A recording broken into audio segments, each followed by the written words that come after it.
Welcome back to Unbuckling the Bible Belt. This is episode 71, and I'm rocking and rolling with my two favorite ladies, Sharon and Kate. Hello. Welcome back, everybody. Well, what we got going on tonight, guys? All kinds of fun stuff. I'm kind of geeking out because NASA is opening up some of their publicly funded project files to the public soon. Wow. Like thousands upon thousands. Oh, that's that interesting. Is pretty interesting. Yeah. Yeah. Maybe it'll finally shut up these people that are truthers about the moon landing. We'll finally shut them the fuck up. Like, look, we were there. Shut the fuck up. Well, hell, we got people still denying climate change, so that's even on another realm. Yeah, that's true. But they're going to have all kinds of really interesting... This is publicly funded stuff. Obviously, anything that was like top security clearance type of projects, we won't really get to see too much of. But yeah, we'll see a lot more details and discoveries that we probably didn't even know that they've made. You know, as far as like types of atmosphere and lunar dust, I think was one of the teasers they were talking about, and just how toxic it is, and it's kind of neat. So, yeah, space, man. Yeah. Well, if China's willing to put a robot on the moon again. Then, you know, I'm all about it, so let's do this. Yeah. And then we're going to have a fast and furious question and answer section when we talk about what would an atheist do. Oh, yeah. Yeah, we'll see how well Adam sinks or swims with that one. Oh, fuck. Yeah, we're all going to answer. Well, I mean, I'll throw some out there. I probably won't participate, per se, because I'm the one answering the questions, but...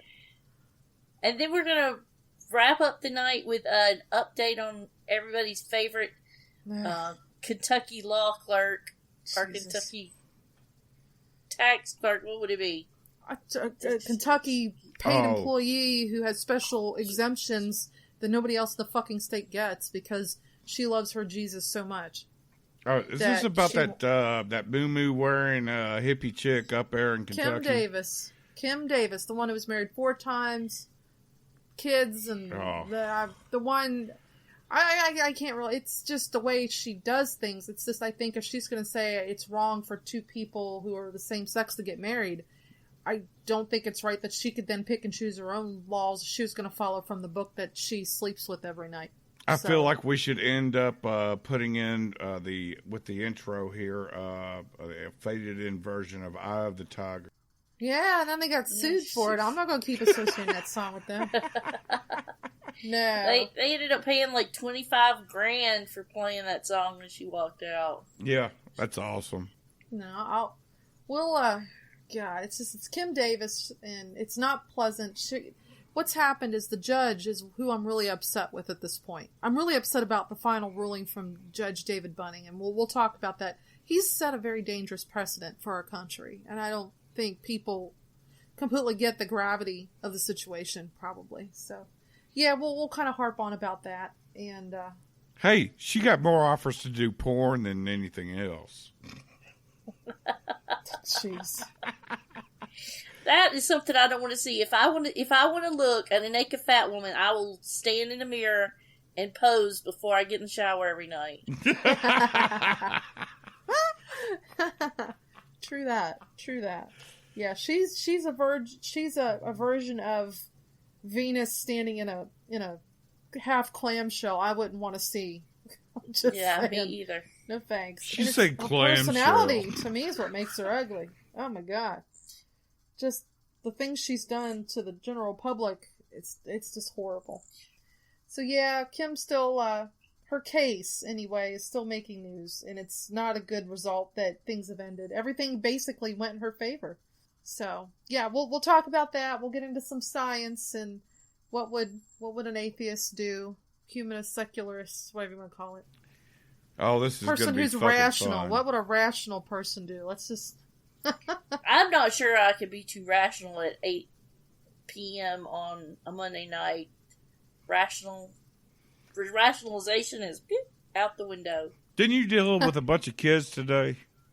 Yep, I sure did. Oh, this is going to be great. Woe is me. No. All right, well, let's get this thing rolling. Mr. Worf, your service aboard the Enterprise has been exemplary. Until now. Sir, I have acted within the boundaries of Klingon law and tradition. Mr. Worf, the Enterprise crew currently includes representatives from 13 planets.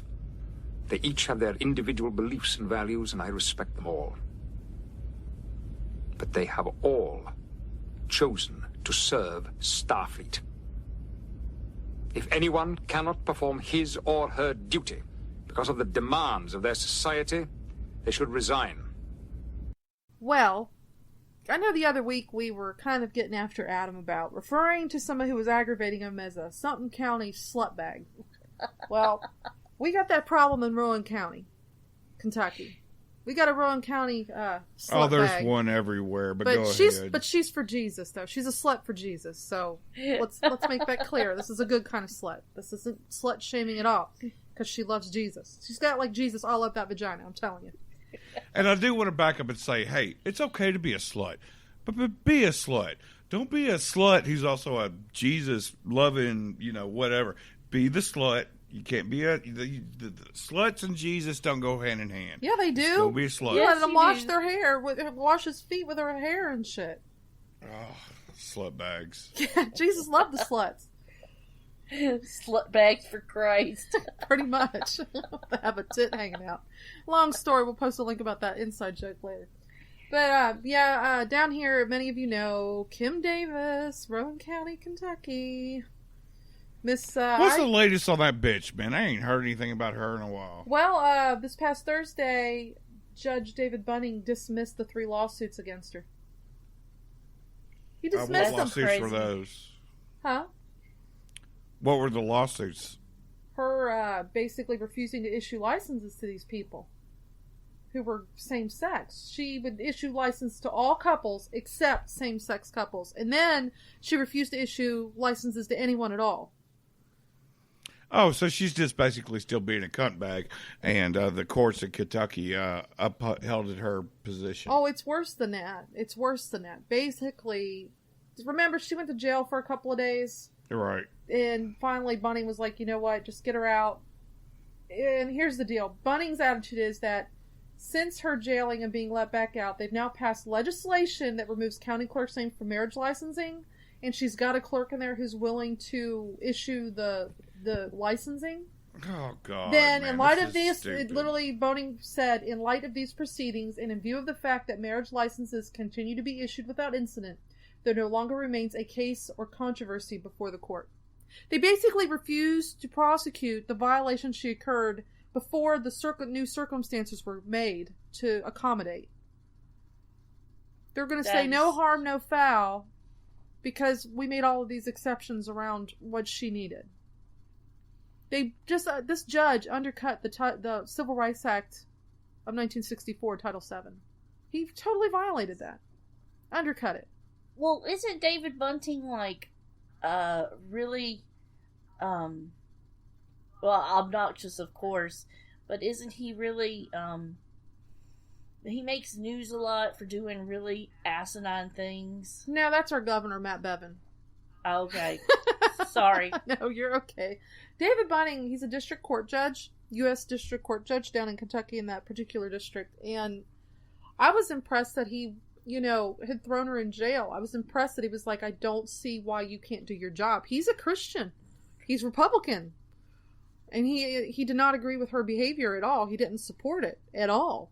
But now that everything's said and done, and I guess because everybody's getting their marriage licensing without problem, he's dismissing the 3 previous cases. It's like, oh, okay, well, I'm not going to serve this person what they want. A year later, new legislation's been made, and they got someone else to do a certain part of her job for her. Oh, okay, now it's no harm, no foul. A year later, I would think you would still have a case to prosecute her for those incidents where she did not do her job at the time before the accommodations were made. I mean, the accommodations shouldn't have been made. I mean, I don't know how familiar you all are with the Civil Rights Act of 1964, the Title VII. Do you kind of get the gist? I'm familiar with it, but go over it again. Just basically, refresh my memory. When it comes to Kim's case, there's a part of this that has to do with religious expression. An employer has to make accommodation if it does not cause undue burden. They had to fucking make legislation to change the forms. That's pretty fucking major. That, to me, that is went past undue burden. They should have told that bitch to go fly a goddamn kite. This is like saying anybody that comes into public office now, they can go and have an exemption because Kim Davis's case has set the precedent for it. You see what I'm saying? Yeah. Well, at the same time, they've also ruled that, you know what, no matter what, they can remove Kim Davis to the side and you can get your marriage license. Is that correct? Unless all the other employees refuse to do it. Like, remember, wasn't there a clerk's office down there in Tennessee somewhere where they all quit on the same day? Yeah, because they refused to do it. Yeah. I mean, what would have happened if they didn't have a clerk who was willing to do this? How far will this go? I mean, that's my problem. They've made all of these exemptions. They changed the word. County clerks' names don't have to be on marriage licensing now here in Kentucky. All right? And even then, she's not issuing the licenses. She has another clerk doing it.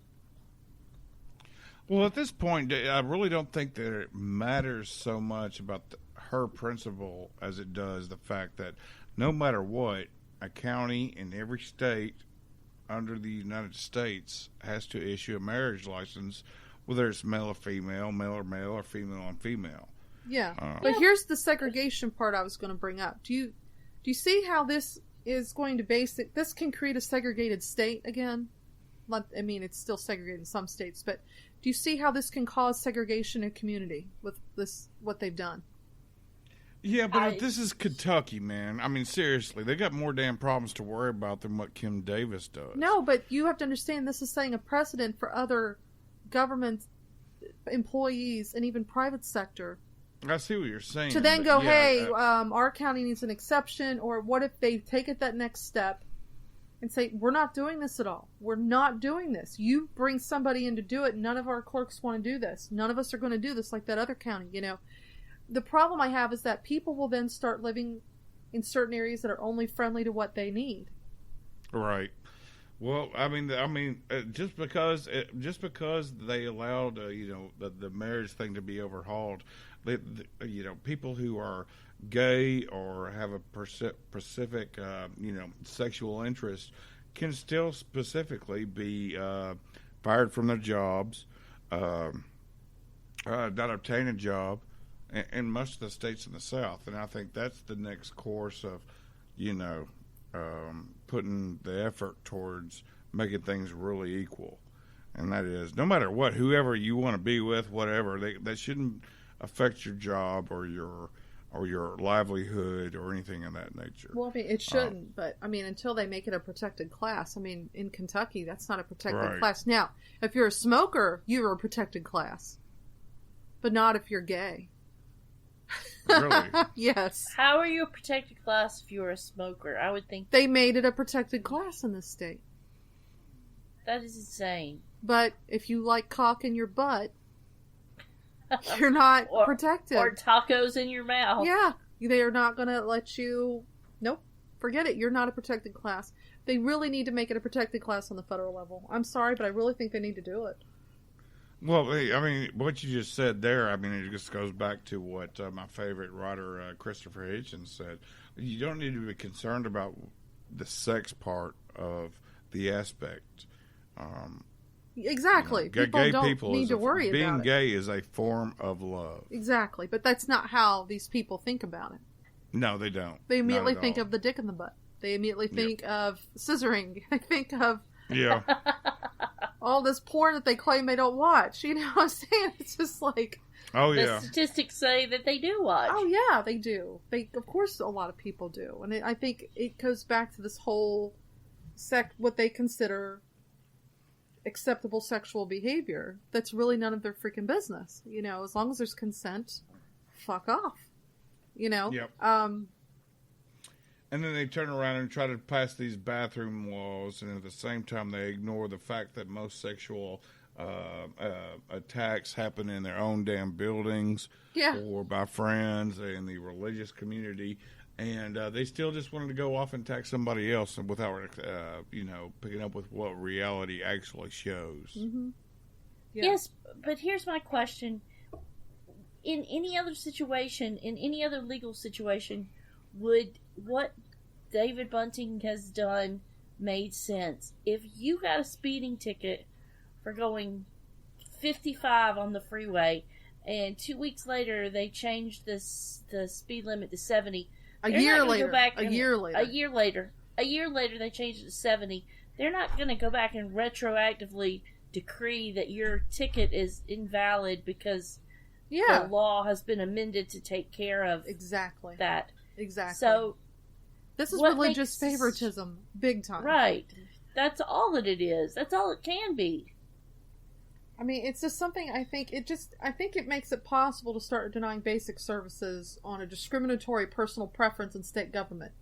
And you got to understand, this is going to eventually translate into legalization and support for this kind of thing in the private and community sectors. I really see this happening. You know, you have this whole nationalistic identity in this country of true patriotism. And true patriotism, what's that backbone by? Abrahamic belief. Right.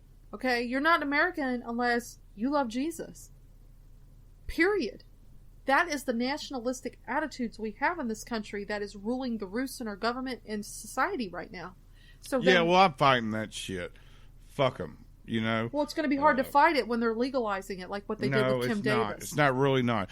The more I speak out, I lose 20 friends, but I gain 2 or 3 others, and that's perfectly fine for me. But we are out there, and we are gaining a good force. Until it affects your pocketbook, your bottom line. Like, okay, just on this tangent of nationalism, which just bothers me to no end. But, I have to... Last year, I taught kindergarten. I could totally get away without not saying the pledge. None of my kindergartners even noticed. They probably didn't even know what the pledge was. They probably stood up and stuck their finger up their butt whenever it was time. Because it is. The pledge was said. Yeah. They didn't wipe their butt good last time. But this year I teach 4th grade, and every time they say the pledge, those little suckers are zeroing in right on me to make sure I'm saying it with them. Yeah. So I always skip the under God, indivisible bullshit part. I'm just waiting for it to be called out on me. And whenever it is, I'm going to have to start saying it because I can't blow my cover. I can't. Exactly. Wow. I mean, it'll affect my bottom line. I am adamant about not saying the pledge. My principal 2 years ago told us we had to say the pledge, so I sicked the FFRF on her, and she turned around really quick and said, never mind, you don't have to say the pledge, but I'd appreciate it if you joined in and participated. Yeah. Well, we're respectful. Well, of course, I know you are respectful. You're just saying, hey, I don't want to say it. And how's that not respectful? You can stand there while they're saying it.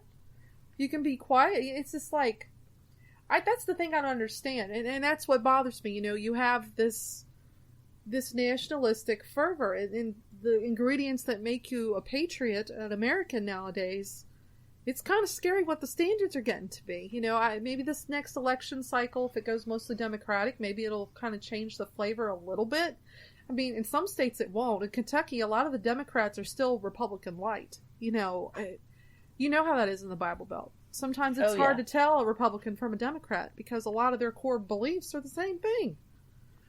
Oh, you can believe that the first Tennessee game that shows up this fall, I'll be standing up in my living room with my hat off, over my chest, reciting the national anthem, while being excited about watching, 20-year-old guys smash their heads into each other.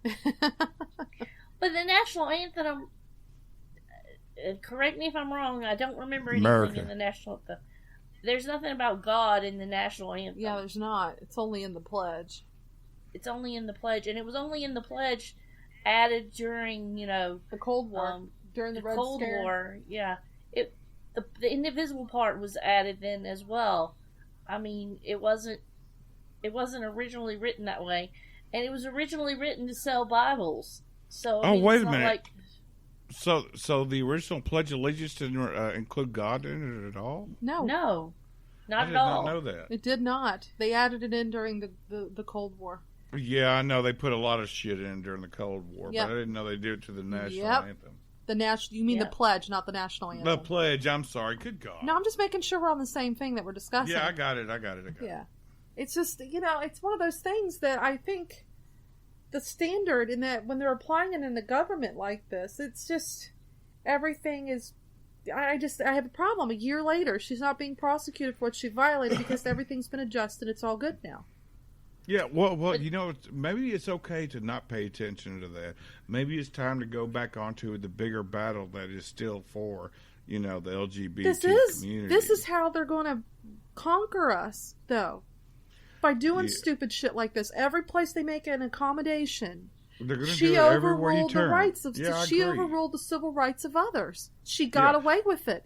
Hell. Yeah, so how do you go in and you battle that situation? You create another lawsuit that rides up through the appeal courts, the local courts, the appeal courts, all the way right up to the Supreme Court. And that's how you get laws amended. Yeah, but... Well, I mean, I don't know. Does double jeopardy only apply if you have had a... It's been dismissed, so she can't be redone. The judge let it go. He dismissed it. Yeah. I mean, I think the biggest battle at this point from forward is, being able to get a job or not being able to worry about getting a job because of your sexual orientation. This lawsuit that we're all dismissed, they've already opened the door to start discriminating. Yeah. I want to apply for a job here. Well, I can't interview you because I don't agree with you. Let me find someone else to interview. Straight up off the bat, it's unconstitutional. It's constitutional in the state of Kentucky because gender identity is not a protected class. Yeah, well, the lawsuit's still got to come. We got to jump behind the next lawsuit that comes in to stop discrimination against whoever wants to love somebody, and whatever their choice of that person. Yeah, but if we have judges who just dismiss everything, and you got legislators completely rearranging the laws to accommodate this personal belief. I mean, Christ, she had how many lawmakers behind her celebrating her exercise of freedom? Oh yeah, I know. It was ridiculous. I mean, but that doesn't matter. All that matters is what the Supreme Court deems as lawable. But you got to get the Supreme Court to even accept to hear the case. And when you have a it's district, a long shot. And I mean, yes, but they were able to get married, weren't they? Eventually, after his husband was already dead. Yeah, I know, but that's the way you still got to take this thing. Is right back. You got to keep creating those lawsuits to go right up to the top that says, whoever LGBT or whoever, whatever you believe, whatnot, religiously or not, nobody should be able to fire you over that. Nobody should be able to give you the same rights as somebody who's I agree, but Christian. Then you've got places like Ken Ham's Ark Encounter. They had the state side with them. They are allowed to pick and choose who they want to hire based on belief. Yeah, I know, and it's unconstitutional as well. But you got to pick and choose your battles. They've decided it's constitutional. That's the problem. You just don't go up to the Supreme Court every time you want. There's so many cases they turn away. And so now let the state deal with it. And then you know what happens when it goes to the state level. The state always sides with whatever the majority population religious belief is. That's the problem. I know. So, but yeah, it's a scary precedent. When you have things like this, it encourages segregation, in my opinion, because it's like, we don't want to live in this part of town. We'll go live in a different part of town. We've seen this in the past. And everything starts getting really segregated even more. And it's sad that our Justice Department is undercutting, a very, very important piece of legislation like Title VII of the Civil Rights Act, 1964. He undercut this, and I don't think he gets that at all. I don't think he gets it. So, Boo to David Bunning. I know if I lived in Boo that to county, Kim Davis. I would not be voting for David Bunning when he comes up for re-election, folks. I would. No way. Just don't let him get back in office. Don't do it. But I bet you he'll win by a landslide just because it's Kentucky and... Yeah, pretty much. So... Pretty much. That's what we do around here. So, it's just not... I'm not happy. I'm not happy. It's like post-World War I Germany with the nationalism and segregating attitudes and preference. It's not pretty. It's not pretty at all. To end this show, or to end this segment here, we'll talk about the good things of Kentucky. Number one, they have some fucking great whiskey. Yeah, our bourbon's good. Number two, they grow some fine-ass weed up there, man. I mean, that is some good fucking shit they grow up there. And then number three, horses, man. They got some great damn horse races. And if you've never been to a derby party, get to one. Yeah, it is fun. It is fun.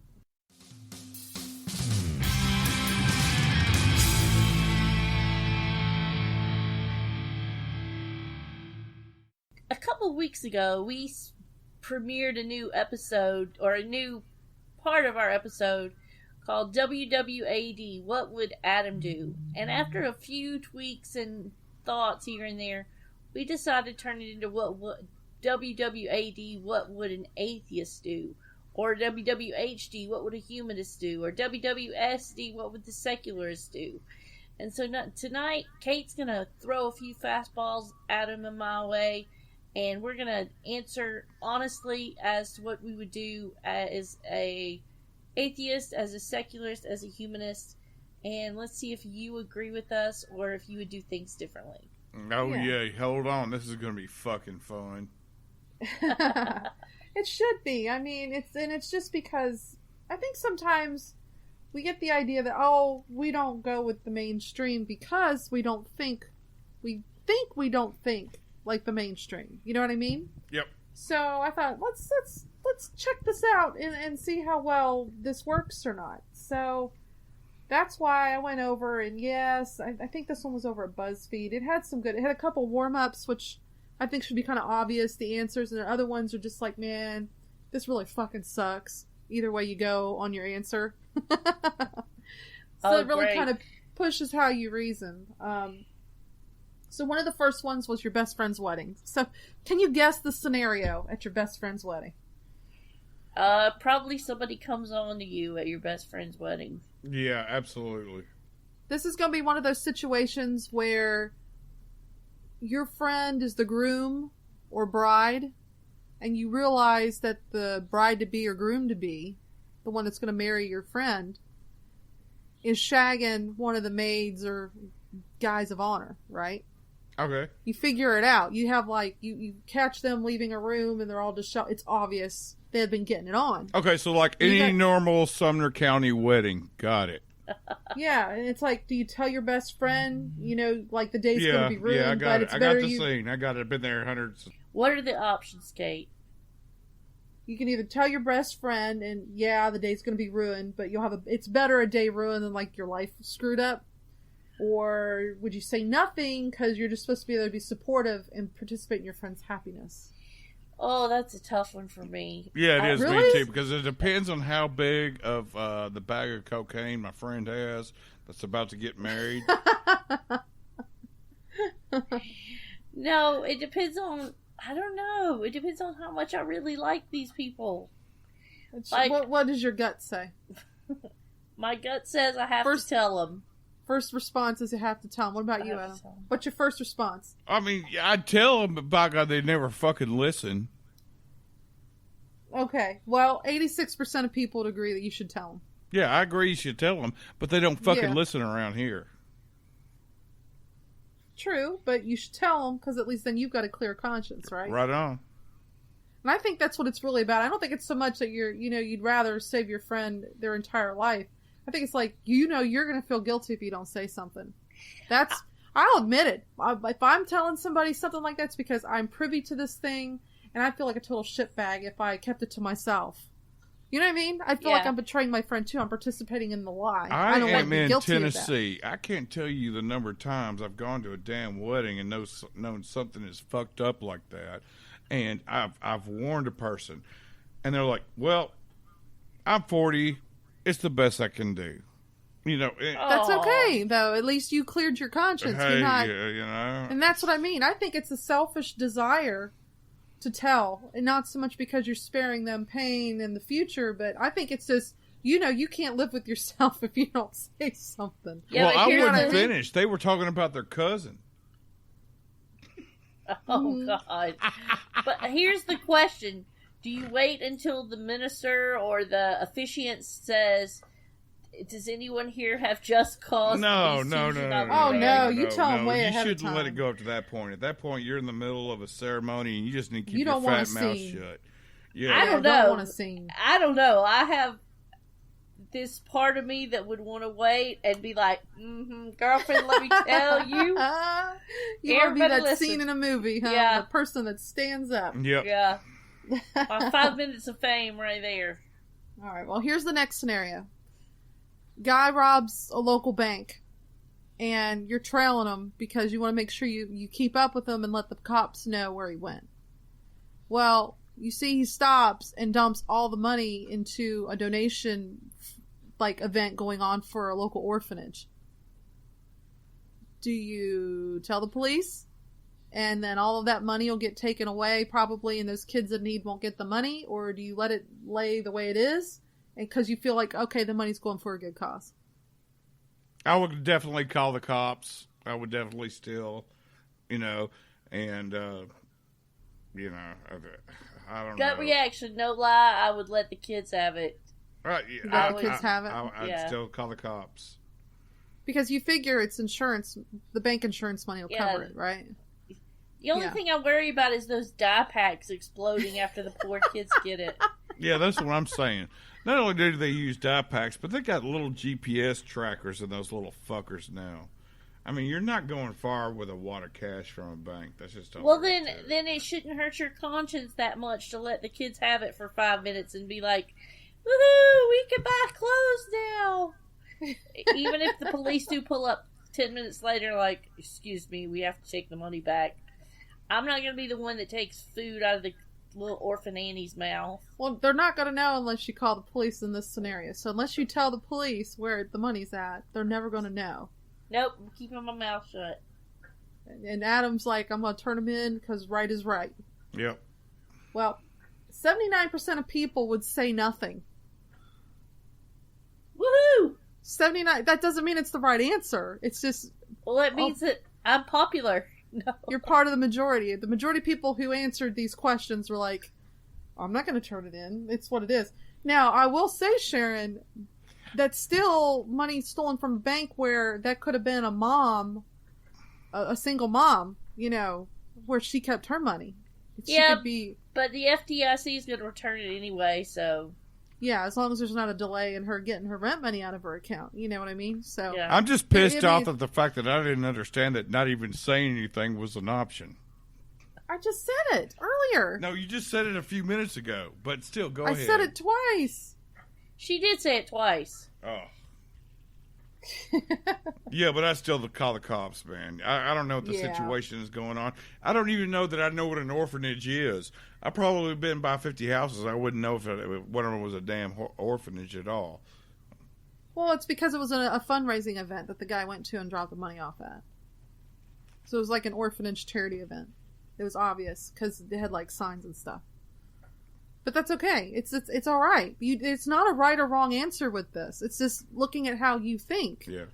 All right? And that's not a bad thing. There's no right or wrong with this at all. These are moral dilemmas. That's the whole point of these questions. So, how about this one? You have a job as a network administrator for a company that also employs your best friend's husband. One day, your best friend's husband sends you a message asking you to release an email from quarantine. This requires you to open the email, at which point you discover that's correspondence between this guy and his secret lover. After releasing the email, you find yourself in a pickle. Your instinct is to tell your best friend about his husband's infidelities, but divulging the contents of company emails is against company policy, and you could lose your job. So once it becomes plain that your best friend found out about this cheating husband through a company email, all trails will inevitably lead to you as the leak. So do you tell him about the indiscretion? And it's do you? Because, loyalty is bigger than a company policy, or no, because it sucks your best friend has a cheating husband, but you can't risk losing your job. So is it your friendship or your job? What would you pick? I would have to pick my job over my friendship. Whoa. I know that's probably a dick move, but I would have to. Because I got kids to take care of, man. I mean, think about poor Ian and Emma. They gotta have pencils for school. Yeah. What about you? What about you, Adam? What would you do? Would you rat them out to your friend? Well, first off, I would not work at the same place with my best friend. That's not an option here. You can't put in little extras. If you're in the situation, would you rat out? Would you tell your best friend and risk your job, or would you not tell your friend so that you knew your job was safe? It's either or. What would you do? I just can't put the situation together because first off, my first innuendo is if I work with that many people, I don't want to be there in the first place. That's not an option.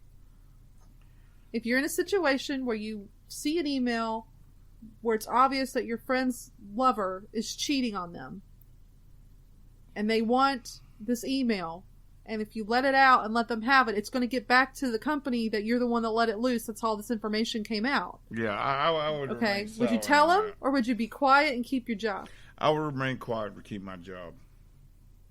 And then I would roll over my best friend at the next, bonfire type thing, and then I'd let him know what's going on verbally. Yeah, that's an option, I guess. So, 59% of people said they'd be loyal to their friend and risk their job. 59%. And about 41% said, no, we can't risk losing our job. It's not worth the risk. It's basically their relationship, their issues. I'm okay with being in the minority on that one. Because, yeah, I mean, there's nothing wrong with that. Yeah. There's not a right or wrong here at all. There's no right or wrong with the way you answer these. It isn't. It's just what it is. If my friend, the one who asked me to get his email out of quarantine, I might go up to him and tell him he needed to get his shit together and threaten to tell his lover, my friend, but I probably wouldn't. Yeah. What? But then you also have to think that you know what's going on, and you have to be quiet and just can't do it. I can't do it. It sucks. These questions are just ugh. Okay, well, let's go to the next fucking question because y'all are losing me. All right, so you've been on a cruise for 2 days. This is your kind of question, Adam. And there's an accident. Everyone on board has to abandon ship, and during the evacuation, one of these boats are damaged, and it's leaving you in a boat that has a hole in it. So you figure you've got 10 people in the boat, and you can keep the boat afloat if 9 people scoop out the water by hand for 10 minutes while the 10th person rests, and they rotate. Every 10 minutes, somebody steps in, one person rests, and you're all madly keeping the water out of the boat, right? Now, you're taking your first break when you notice that your best friend across the way is in a lifeboat with only 9 people, and it's not filling with water. And he's trying to get you to swim over and join them so you won't have to keep bailing out water. Now, if you leave the people in the sinking boat, they will only be able to stay afloat for 2 hours instead of 5 hours, decreasing their chances of being rescued. But you're guaranteed to live because you hopped in the boat across the way with your best friend. What would you do? Would you stay in that boat with the people you're with and you work together and try to survive for 5 hours? Or do you take a sure bet, join your friend in his boat, and they got 2 hours and hope they get rescued? Are you going to be a hero? Or are you going to look out for yourself? I got to look out for myself. I'm sorry. Fight or flight. Fight or flight. What would you do? Yeah, I just don't think that way. I would just look for some rope and tie the 2 boats together and try to work out. You can't do that. That's not an option. It's not an option. Yeah, well, that is an option. Rules. Because you didn't put that out there as it being not an option. It's not. No. Now, you can't change the scenarios. This is the scenario. You jump in the boat with your friend and tell the other people are now down to 8 and they got 2 hours instead of 5 because you left? Or do you stay with them and try to get rescued in 5 hours? Just as long as this friend that's in this other boat isn't the friend that I just kept the email from, I think we'll be okay. I'm gonna jump in the boat with her or him. I would stay in the boat and do what I could with the boat. That's all I could do. You'd stay in the sinking boat? Yeah, I would stay in the sinking boat. I would try to tie up as many boats as possible with my boat, with my sinking-ass boat, and, try to do the best of what I got with, Well, I would have jumped ship myself. I would have, because it's survival. Maybe if I was like 80 or 90, I wouldn't, but, I'm only 40. I want to live, but... Yeah, so 70% of people that answered this said they would stay in the boat and help. Oh, those are lying sons of bitches. And then there's 30% of us who said, no, we're going to jump ship and join our friend and just hope everyone else gets rescued. We're going to pull a Titanic and try to get the fuck out of Dodge. 30% of us said, yeah, we'd move on. It's just what it is, kind of thing. All right, well, let's go on to the exposing the rest of our douchebagginess. What's the next question? Oh, it's the accidental Samaritan. This one I've seen before. You're involved in a 2-car car crash on your way to work one morning in which you accidentally hit and kill a pedestrian. So you accidentally ran somebody over tomorrow morning, Adam. And as you get out of the car, you're intercepted by a woman who seems to think she hit and killed the pedestrian, not you. So you're not sure why she thinks she hit this person, but she's like convinced she's the one that ran over the pedestrian, not you. Now, there's only you and the woman and the person you hit on the road. There are no witnesses. You know that whoever's deemed responsible will probably go to jail. So what do? I'd let that bitch go to jail. Do you confess your responsibility because you couldn't live with your guilt? Or would you let the woman take the blame because you can't handle the thought of being locked up away from your family? So eventually the police are going to show up to this goddamn crime scene. Yeah. So are you I going would to just confess stand or there let this and woman take remain the blame? silent until I met with an attorney. That's not a choice. It's not a choice. That's You what either I would confess- fucking do. I don't care about your Adam, choices. come on, man. There's rules here. You can't add into this. You either confess you're responsible or you let the woman who's... No, I got another fucking choice. All right. I guess he's not playing. Well, 77% of people said they confess. They would confess. I would confess. Responsibility. If I knew that I actually hit the woman, I would probably confess. But at the same time, I know how the law works, and I would just remain silent until I met with my attorney.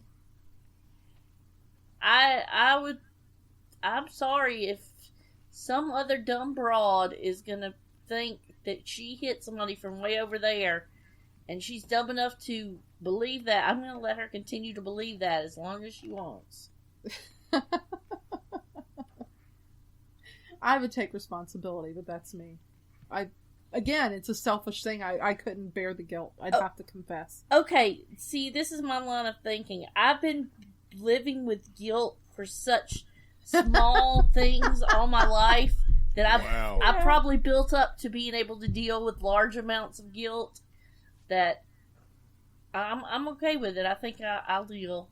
Oh, man. Well, we got 2 left. And these are going to be really, really dark. Great. No outside options, Adam. None. You have to pick between the 2. Okay? You and your son are prisoners in a concentration camp. Your son tried to escape but was recaptured and sentenced to hang. So to send a message to all the others who may try to escape, the guard orders you to pull the chair out from under your son. And if you refuse, the guard will kill your son and another innocent person in the camp.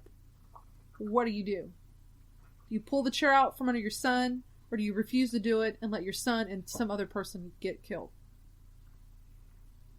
God, that is dark. I know, it's horrible. I would have to pull the chair out from under my son, because I couldn't, in that instance, being Jewish and everything, I couldn't handle the guilt. You're unreal, Sharon. My God. What would you do, Adam? Your son or your son and someone else? What would you do? I guess I'd just do it for the son because I don't want to take out any more innocent life, I guess. And that's what I was thinking too. I don't know if in this situation I could do it, but logically, I would think I'd have to.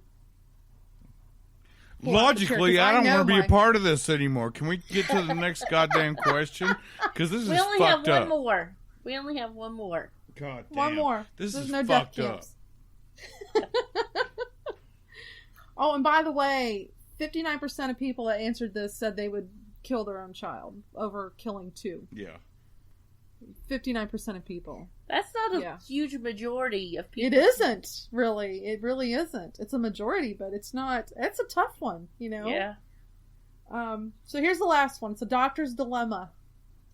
You're a doctor at a top hospital. You have 6 gravely ill patients, 5 of whom are in urgent need of organ transplants. You can't help them, though, because there are no available organs that they can use to save their lives. The 6th patient, however, will die without a particular medicine. If this person dies, you will be able to save the other 5 patients by using the organs of patient 6, who's an organ donor. What do you do? I would do that in a heartbeat. Yes, like Spock said, the needs of the many outweigh the needs of the few. I'd have to let the dude die and use his organs to save 5 people. Yep. You would withhold medicine from him that is available. Yes. And I'd lose you my would practice. Sacrifice them. You would choose to sacrifice them. Yes. I can't do it. I literally would let them, ethically, I would have to save patient 6 because I have what's needed to save that person. But you have what's on needed hand. to save patients 1 through 5 if on I kill hand. one. If I purposely kill somebody, yeah. Right. I didn't say I was going to be a practicing doctor after this was finished. I'm just saying. Sorry, patient 6. And I don't know if people would agree with me on that, but to me, it's like if I have immediately what's necessary to save a person, I'm going to save that person. They get priority. You know what I mean?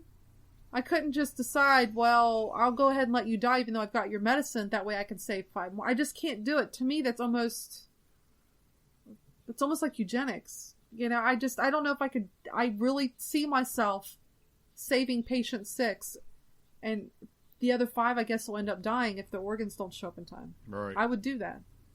I don't know if it's right or not. That's just what I would probably do. Oh, What about you, Adam? if 5 other people could live tomorrow for, an unjust or unknown amount of years, I'd just go ahead and slam some vodka and tell them to put the needle in me and take my organs. I'd just do that. But that's us, but that's not the same as deciding for somebody else. Yeah. That's the thing that sucks. So what would you do? Would you let one die to save 5? Even though you've already got what you need on hand for that 6th person? No. I would let the one die and let 5 survive. Absolutely. Okay. Gotcha. Here's what's funny. 32% of people would keep patient 6 comfortable but not give them the medical care. That way they could save 5 other people.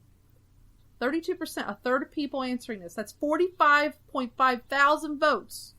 45,000 people said, yeah, we'll let patient 6 die to save the first 5. No, I would do that, but I also want to enforce the fact that I want a push button that allows, really good drugs to hit my veins at any time I click that goddamn button till I'm gone. Yeah. But this isn't about you. This is about you being the doctor and deciding the lives of other people. Yeah. And then 68% of people said they'd save patient 6 and let the other 5 die. No, I wouldn't do that. Oh, we are some Okay, I am some twisted fucks. There's no right or wrong answer. The majority is not always right either. It's just, and that's what you think you would do. If you're actually in the situation, it might be completely different. If you're actually in that position. I had people always used to ask me, they used to always give me that one, if you were told you had to leave the country, but you had to leave one of your kids behind and you knew one of your 2 children were going to die, which one would you send? They used to always ask me that one. And my attitude has always been, I'd be the youngest one. I would send the youngest one off knowing that would die because they're young enough that they haven't experienced enough in life to completely know what they're going to miss. That's just my rationale. That's all I can think of, Yeah. Versus the older one, it'd be even worse. I don't know. Either way, it's going to be horrible, but it's like, how do you rationalize a decision like that? It's just not easy. There's no right answer to that. No, there's not. I don't want to ever be put in that situation. Yeah, no doubt. So, all right, let's get on to more fun stuff, you freaking heathens. God.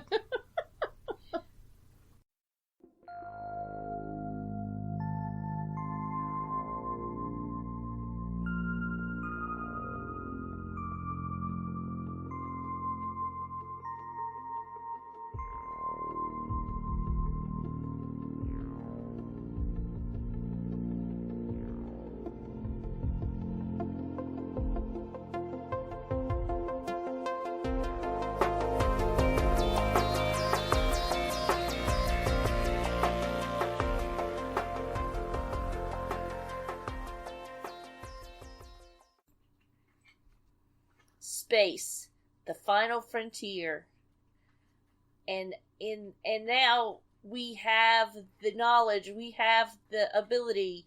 We are going to find out exactly what is in this final frontier this week, as NASA is going to release all these new documents that allow us to know what's going on. What exactly is lunar dust made out of? The question. Yeah, what kind of atmospheres did we have? I mean, it's cool because it's like, we're going to see, it's like space, the final frontier. We're boldly going to go where we've never seen, where our taxpayer money has gone before. I'm kind of excited. You should have introed that one. That was pretty good. No. It's just exciting. I like the idea that we can kind of see what we're funding, how much they're funding. I think we'll see, and it's only the publicly funded stuff, though. Ah, okay. So there's no fire in the sky proof, people. They're not going to release that. There's not going to be a little green mean dissected released. No, and Jonathan Frakes will not be narrating it either. Oh, darn. Now, I wonder exactly how much of what's going to be released is going to be redacted. Well, unless there's, like, security issues inside of it, they're not going to redact it. And it's something that I think overall, it won't be a bad deal. I think it'll kind of give people a good idea of what NASA does. They always think it's just rockets in space. I don't think people understand there's a lot of stuff that NASA does that has to do with space, and it's not on a fucking rocket. It's through a telescope, It's analyzing a lot of data that they're recording from space, that kind of thing. Right. And a lot of that data that they're recording is monotonous, repetitive, and boring. Oh yeah, it's terribly, terribly monotonous and repetitive. But like you said, what were you saying earlier? Some of the stuff we'll read about, it's like what the composite was of this and that this week. And... the composite material of lunar dust is 75% magnesite, and it's gonna be boring. I mean, it'd be cool if they I would like to see more of the information coming out from where they've found the building blocks of life and proteins and bacteria inside comets. I want to see the research on that, because I can't tell you how often people would give me shit over my idea of panspermia. No, I don't believe in jizz balls from space, but it's just like, I can believe that if we have bacteria that we have found survive on the outside of a space shuttle going through the atmosphere to space and back again, that means that life could have come to our planet and flourished in our waters, okay? Because it could have come off of a meteorite. We've seen it can leave and enter from space and not die. Bacteria. I know, I'm sure everybody remembers, translate that is to nobody remembers, but everybody remembers that my favorite creature on the planet is a tardigrade.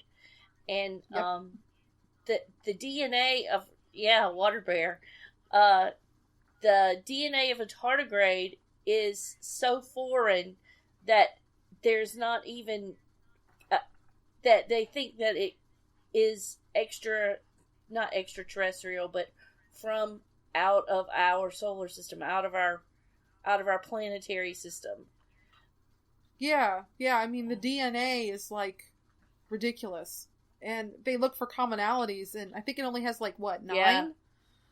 It's not a lot compared to everything else. I mean, we've got more in common with dirt than we do tardigrades. Literally, folks. If you didn't know it, you're related to rocks.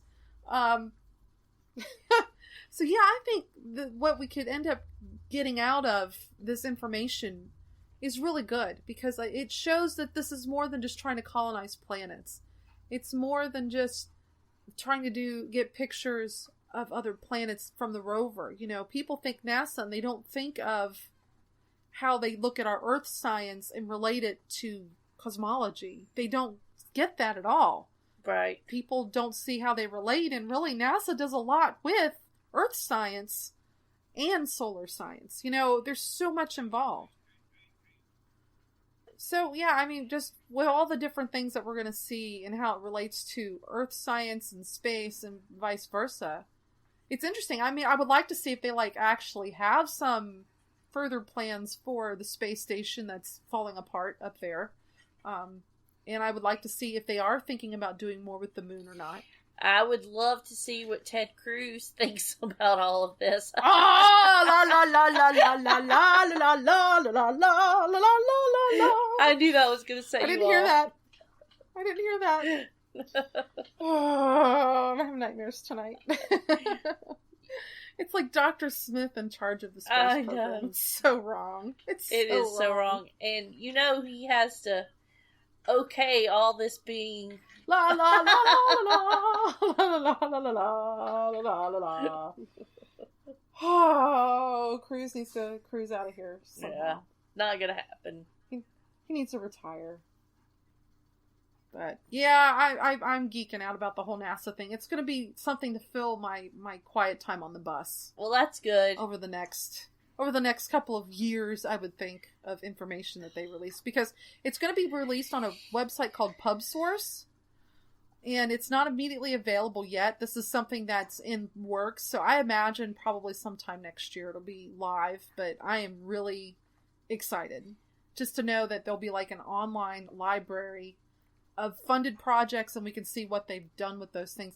And I don't know how old some of this stuff is. I don't know if they're going to show stuff from the 60s too, or if it's going to be like recent stuff only. I'm kind of curious all the way around the board. So it should be pretty neat. Yeah, I wonder, I've wondered how recently they would allow information to be released. You know, how up to date the information is going to be, or is it just going to be stuff from, Mad Men era? Yeah, I mean, that'll be okay. I don't know if they're going to give out a lot of information about, the stuff like from the rover. Right. I imagine that's got a lot of top clearance going on, and we won't get a lot of back details about that, unfortunately. Not yet, but there's other things I'm sure we're going to get to read about. And like I said, they're going to give more information about different discoveries that we probably didn't even realize of things they discovered. So I'm excited. It'll be something fresh, I think, to read about, and things we didn't know about. And it's kind of cool, because then that's more things I can pass on to my kids. You can pass on to your class, oh, yeah. Sharon. It'll be kind of neat. More things we can talk about on here for people that don't want to read all the studies. We'll read them for you and talk about it. So, homework. Science Fridays or something, We'll kind of steal it from those guys. But yeah, I think this is probably one of with all of the leaked emails and hacked databases and all this other garbage going on lately, it is so nice to see something being released on purpose with information. No NASA WikiLeaks. That is worth something. Yeah. It's not drama. It's just, look what we can do. Look at our capabilities. Look at our universe. It's wonderful. To me, this is a positive release of information, and I'm really glad for it. Yeah, me too. It's good. And maybe it'll get them more funding. If people see what they're doing, maybe more people will want to contribute and donate to NASA and other space programs. Yeah, I was wondering if it was like a controlled release, because I know the space program's kind of floundering right now, and this was, if they were doing this hoping to drum up some more revenue for themselves eventually. I hope so. Because in the public sector, they have a hard time getting funding. Private sector with the government, they're fine. But it's the more public, ambitious stuff, like going to Mars. It's like the government's not going to fund that until we have a definitive way of getting there and back in a timely manner and surviving. Exxon needs to be on Mars, and they'll have a Starbucks and a McDonald's, I'm sure. So That's crazy. They'll have their replicated cloned meat that they can grow in a petri dish. That's 100% real hamburger. That's not too far off in the future. I know. It's just kind of scary. I just want like what they had in The Fifth Element. I loved it when Lily put the pills on that platter, put it in that microwave-looking thing, pulled out 2 seconds later, and had a fully cooked duck. I know. That was awesome. Or chicken, as she said. Or chicken. the pizza like they had in Back to the Future. They put it on the little pan and put it in the hydrating machine, and 2 seconds later they had a large pizza. Speaking of, because that means that you have to have stuff to eat it on, right? Did you in Star Trek, when they give you your food, it's in a container. Right. I mean, how many glass cups has Jean-Luc Picard gone through with his tea, Earl Grey hot? I know. And you never see trash receptacles. Or a way to clean them where does the stuff go, right? So maybe they whatever, I guess you put it back in the replicator and it unreplicates it. I mean, what do you do if you don't finish your whole meal? Where does it go? I don't know. I've always wondered that too. Maybe they figured it out. On Enterprise, it was a little easier to figure out because you had Chef and he actually cooked the food. But that was like an earlier time period, wasn't it? Because we're women and we don't want to do women's work. Right. Fuck stereotype roles. Yeah, I hope they find a way. That would be good too. That'd be really cool. Or you just like put the plate in water and it dissolves. There you go. That would be awesome. Dissolving plates. Speaking of dissolving plates, have you ever seen that movie? It was a Jack Black movie, and he came up with the invention that made poo disappear. No! I can't think of the name of the movie, but it's hilarious. He becomes a filthy rich millionaire over this spray that he develops that you spray it on dog poo and it makes it disappear. But the whole movie, everybody's trying to figure out where the dog poo goes. Exactly. Everybody wants to know where the poop has gone or disappeared to. And man, we went from NASA to sci-fi inventions. What a great way to end this week's episode. I love the way we're always future thinking around here at UTBB. All right, well, let's wrap up the week. Talk to y'all next week.